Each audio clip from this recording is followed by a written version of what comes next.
Commission on Elections announces that the conduct of the first Bangsamoro Autonomous Region in Muslim Mindanao parliamentary elections is postponed.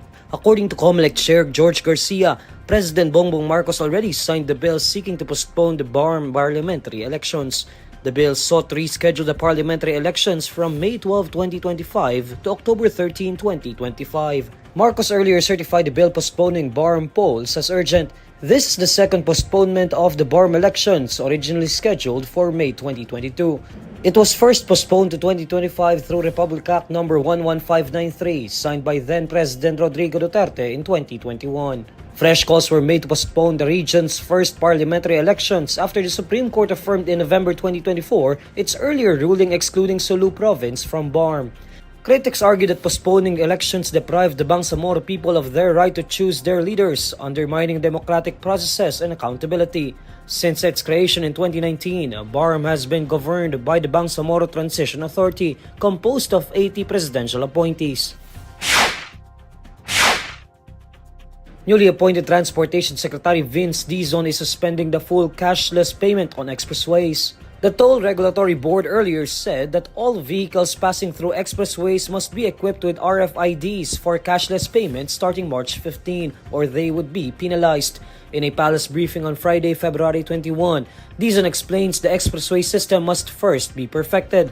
He cites technical issues such as undetectable RFIDs and unresponsive barriers. I want to first work with the two toll operators, MPTC and San Miguel, and let's tingnan muna natin yung sistema. 'Di ba? Is there a way to make it more efficient? Okay ba? Lahat ba ng barrier gumagana? Lahat ba ng RFID nababasa? 'Di ba? Kasi kung may problema pa tayong gano'n at hindi pa halos perfecto yung sistema natin, baka hindi pa panahon para bigla-biglaan tayong mag-cashless. The DOTr chief also said he sees making cashless method mandatory as anti-poor, especially for struggling Filipinos who have no time to top up their RFIDs. Having a cashless system is not pro-poor, it is anti-poor. Paano yung mga kababayan natin na sagad-sagad ang budget? The need to regulate should not result in making the lives of people difficult. Dapat gumiginhawa ang buhay ng tao, hindi pinapahirapan. Di ba? Itong cashless na to, tingin ko, pagpapahirap ito eh. Kaya hindi ako naniniwala dyan. Siguro, pagdating ng panahon na perfect na yung system, and then, pero right now, I don't believe in it. So I asked them to stop it. The Toll Regulatory Board started conducting a dry run for the contactless toll collection back in September 2023. The DOTr previously issued an order in 2020 requiring cashless or contactless transactions via RFID stickers as it sought to mitigate the transmission of COVID-19. Due to complaints arising from glitches in the electronic toll collection system, the department issued an addendum permitting vehicles with no RFID stickers to use the tollways and requiring cash lanes in all toll plazas. New Transportation Secretary Vince Dizon is against removing the Edsa busway as it has become a vital component of a commuter's daily life. In a palace briefing on Friday, February 21, Dizon stresses the need for the Edsa busway. We need the Edsa busway. Kailangan natin yan. And it worked eh. Naalala nyo naman nung panahon na walang busway, di ba? Yung mga bus sa Edsa, halos naka-perpendicular na.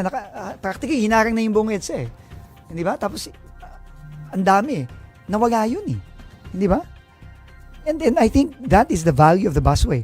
For Dizon, the value of the busway is really for the commuter. He notes how the busway helped in providing predictability to a commuter's travel time along EDSA. The value of the busway is really for the commuter. Kasi, dire-diretso na siya halos eh. Kahit papano, hindi pa perfect, pero kahit papano, medyo predictable na yung travel time mo.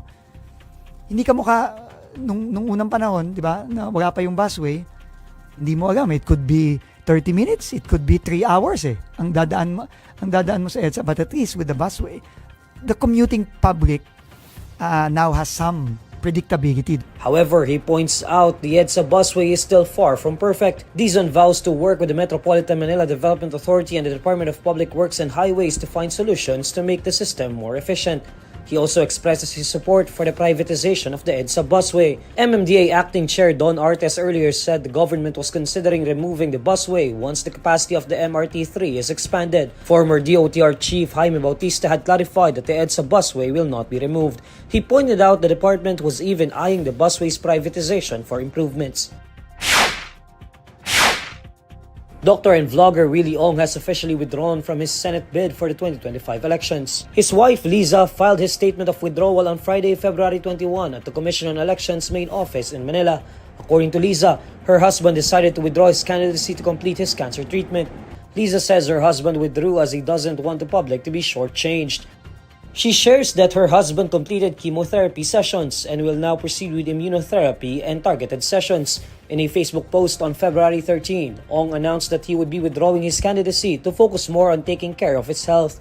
He vowed to continue his advocacy of helping poor Filipinos, even in his private capacity. In September, the doctor announced his intent to run in the 2025 polls amid his battle with cancer. His certificate of candidacy was then filed through his wife in October.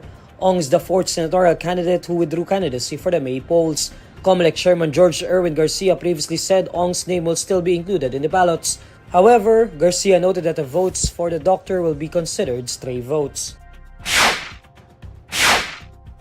Addressing his critics, senatorial candidate Willie Revillame says he knows nothing about oppressing people. At a press conference on Friday, February 21, Revillame says he only knows how to do good for countrymen in need. Sabi nga na nila, wala daw nga akong alam. Tama naman sila lahat eh. Wala akong alam na mang-api ng kapwa ko. Wala akong alam mang-isa ng bawat Pilipino. Wala akong alam na magnakaw. Ang alam ko lang, makagawa ng kabutihan sa mga nangangailangan nating kababayan. For me, alam niyo naman, marami na nag-alok sa akin to run for senatorial. But ako, sa tingin ko, dapat handa ka sa lahat eh. Hindi ka pwedeng sumabak sa isang bagay na wala kang alam. Revillame also said it was the right time for him to join the Senate race.